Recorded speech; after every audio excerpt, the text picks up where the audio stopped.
أعوذ بالله من الشيطان الرجيم بسم الله الرحمن الرحيم الصلاة والسلام عليك يا سيدي يا رسول الله وعلى آلك وأصحابك يا سيدي يا حبيب الله بحمده تعالى سورہ فاتحہ کی تفسیر چل رہی ہے. اس میں کل کی ویڈیو میں ہم بات کر رہے تھے لفظ الحمدللہ کے بارے میں اور ہم پہنچے تھے الحمدللہ کے فقہی مسائل کے متعلق. آج انشاءاللہ العزیز آگے بات چلے گی رب العالمین کے متعلق بات کریں گے.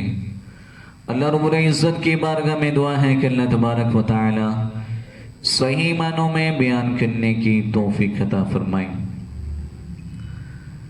رب العالمین اس کا تعلق ہم سے چند طرح کا ہے. ایک یہ کہ اس میں سب بندوں کو رب کی حمد کرنے کا حکم دیا گیا تھا اور اس میں اس کی وجہ بتائی گئی، یا یہ کہ وہ دعویٰ تھا کہ سب تعریفیں اللہ کی ہیں. اس کی دلیل بیان کی گئی، یعنی ساری تعریفیں اللہ کے لیے ہیں کیونکہ وہ تمام جہانوں کا پالنے والا ہے اور جہانوں کو جو پالے وہ تعریف کے لائق بھی ہے. دوسرے اس طرح کے رب کی حمد کرنے والے چار قسم کے لوگ ہیں. ایک وہ جو محض رب کو راضی کرنے کے لیے اس کی حمد کریں اور کوئی اپنا نفع ان کے مد نظر نہ ہو، جیسا کہ انبیاء کرام علیہ السلام اور اولیاء اللہ. دوسرا یہ کہ وہ جو اپنے پر اس کی بے شمار احسانات دیکھ کر اس کی حمد کریں، جب بھی کوئی نعمت ملے اس کا شکر ادا کریں، جیسے کہ عام شکر گزار بندے. تیسرا یہ کہ وہ جو آئندہ رحمت کی امید پر اس کی حمد کرے، جیسے عام گناہگار امیدوار بندے کہ کوئی گناہگار گناہ کرے اور اس کو رحمت کی امید ہو، وہ جو اس کی ہیبت اور جلالت سے ڈر کر اس کی حمد کرے. اور پہلے گروہ کے لیے جو انبیاء کرام علیہ السلام اور اولیاء اللہ کا ہے اس کے لیے فرمایا گیا الحمدللہ. دوسرے گروہ کے لیے فرمایا گیا جو اپنے اس کے بے شمار احسانات دیکھ کر اس کی حمد کرے اس کے لیے فرمایا گیا رب العالمین، یعنی چونکہ وہ تم کو برابر پال رہا ہے، روزی دے رہا ہے، اس کی حمد کرو. تیسرے گروہ کے لیے وہ جو آئندہ رحمت کی امید پر اس کی حمد کرے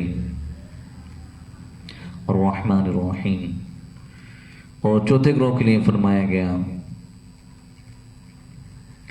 جو اس کی ہیبت اور جلالت سے ڈر کر اس کی حمد کرے مالک یوم الدین،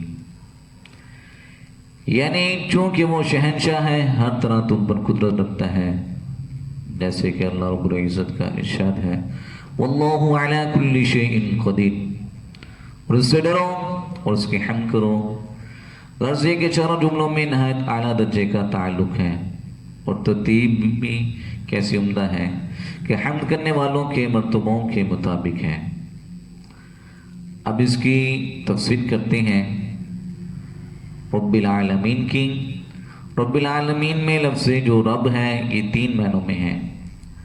پہلا معنی اس کا مالک، دوسرا معنی اس کا سردار اور تیسرا معنی اس کا پالنے والا. اور تینوں معنی اس جگہ درست ہو سکتے ہیں.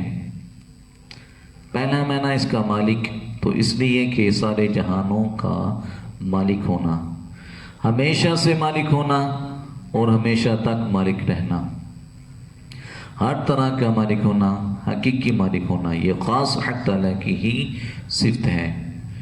جس کسی کو اس نے ملکیت عطا فرمائی وہ محدود ہے، کسی خاص وقت سے ہے، کسی خاص وقت کے لیے ہے، خاص حیثیت سے ہے اور رب کی عطا سے ہے. آپ اپنے جانور کے مالک ہیں لیکن اس کی ہر چیز کے مالک نہیں، نہ ہمیشہ سے مالک تھے اور نہ ہمیشہ مالک رہیں گے. اسی طرح اور چیزوں کو بھی قیاس کر لو. اب دوسرا میں نے یہاں پر تھا سردار. سردار کے معنی اس لیے درست ہے کہ سردار وہ جو بلند مرتبہ رکھے. بے شک حق تعالی سب سے بلند مرتبہ والا اور اعلیٰ ہے. جس کسی کو عزت اور عظمت ملی اسی کے عطا سے ملی ہے، اسی لیے اس کا نام اعلیٰ، عظیم اور اس کی صفت ہے تعالی. تیسرا اس کا معنی ہے پالنے والا. اس معنی میں نہایت ہی وسعت ہے. کس کو پالنے والا، کب سے پالنے والا، کب تک پالنے والا اور کس طرح پالنے والا. کس کو پالنے والا؟ رب العالمین سے معلوم ہوا کہ سارے جہانوں کو پالنے والا.